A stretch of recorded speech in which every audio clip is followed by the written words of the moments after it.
we're finally out. Let's go.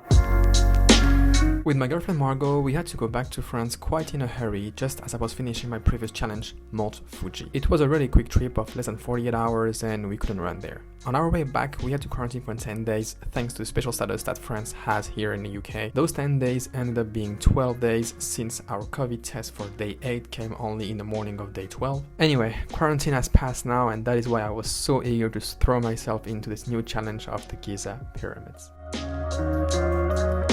If you don't know what a virtual challenge is, it's basically a route that has been set by the challenge organizer that is going from point A to point B. This route has a certain amount of miles or kilometers that you need to do in order to make it from start to finish. You can do this mileage anywhere you want. It could be cycling, running, walking, swimming, anything you want. And any piece of mileage that you want to be counting towards this challenge can be added up towards the route that has been predefined. The great thing about the Conqueror Challenges app is that they create a lot of milestones for you so that you're eager to go more and more and more to accumulate miles. For that, they give you a contribution towards planting a tree, which happens every 20%. They give you postcards who are sent to you on the way, giving you some insight and kind of putting your mind into the challenge. You can also run this with a team where you can see where everyone's at. Plus, you also have the option of switching on Google Earth, which gives you a street view of wherever you are on this course. I think it's a great option. It was really cool in the Giza challenge as well. So overall, that's the basic gist about virtual runs in general. So now let's talk specifically about the Giza Pyramid Challenge.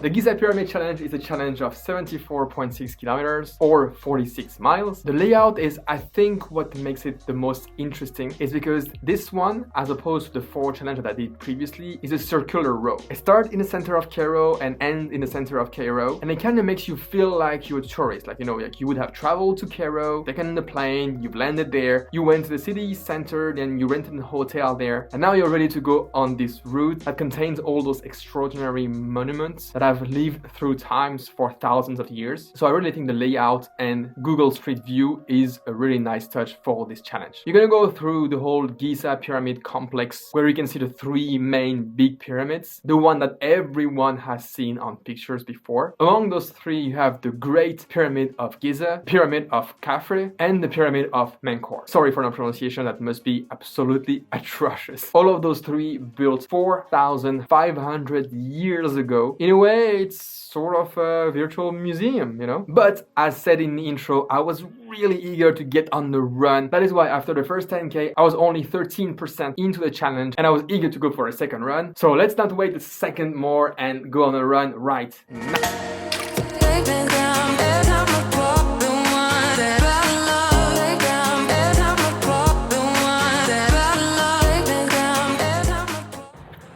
Absolutely beautiful sunset over there.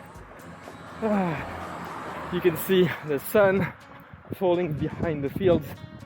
And the sky is it's beautiful. Perfect time for a 15K run as a second run of the Giza Challenge.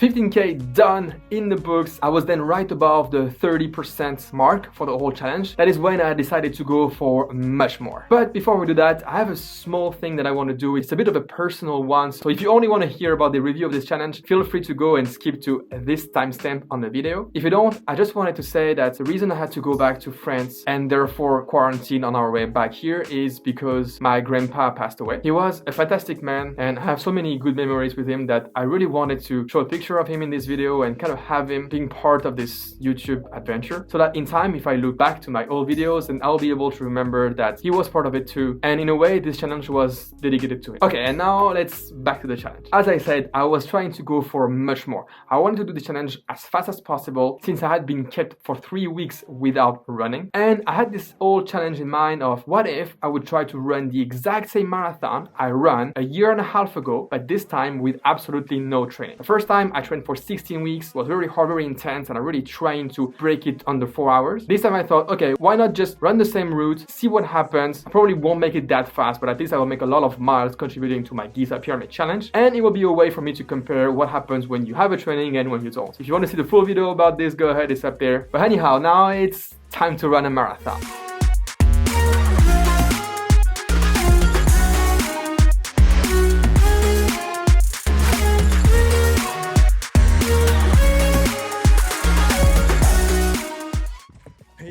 comes the beautiful rain.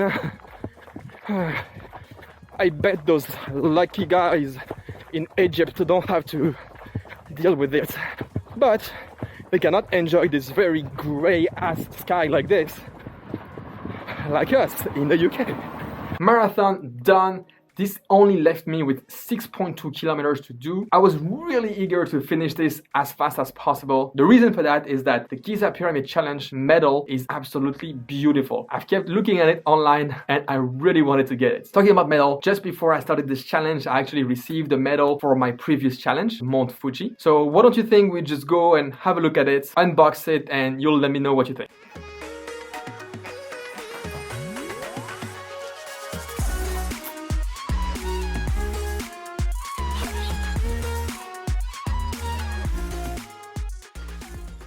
Wow, this one, probably the nicest one I've received so far. Look at this. Wow, the details and all the golden inscription and stuff, all the golds. Oh, look at this. This one is absolutely beautiful. It's funny how they always try to make it a little bit different. Like the Everest one had some sort of a pikes here for like climbing mountains and stuff. This one has a torii, which is, you know, very famous in Japan. Wow, this one is absolutely beautiful. Look at this. I love it. I seriously love it. And also it has a specific meaning because Mount Fuji and the vacation we had there with Margot, and this is, wow. I love it. Love it, love it, love it. So now, okay, same question as always. Oh, I'm getting half space to do that. Okay, I'm gonna have to find a better way to show it after the 5th challenge. Which one would be your favorite one? Back on the run now, we don't have all day. Only 6.2 kilometers to do. Let's make this last run count.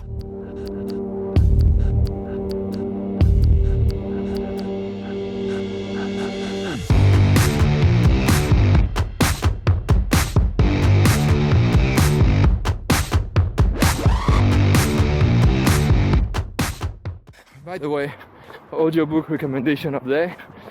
Yesterday the marathon was run with book 2 from Millennium Trilogy, The Girl Who Played with Fire.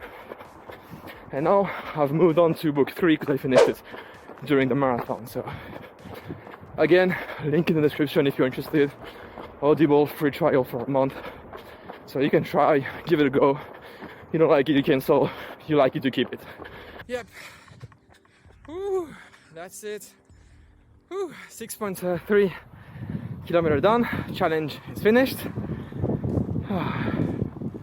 Woo! Giza challenge, 4 days, 75 kilometers, I think. Woo! That was something. That's it.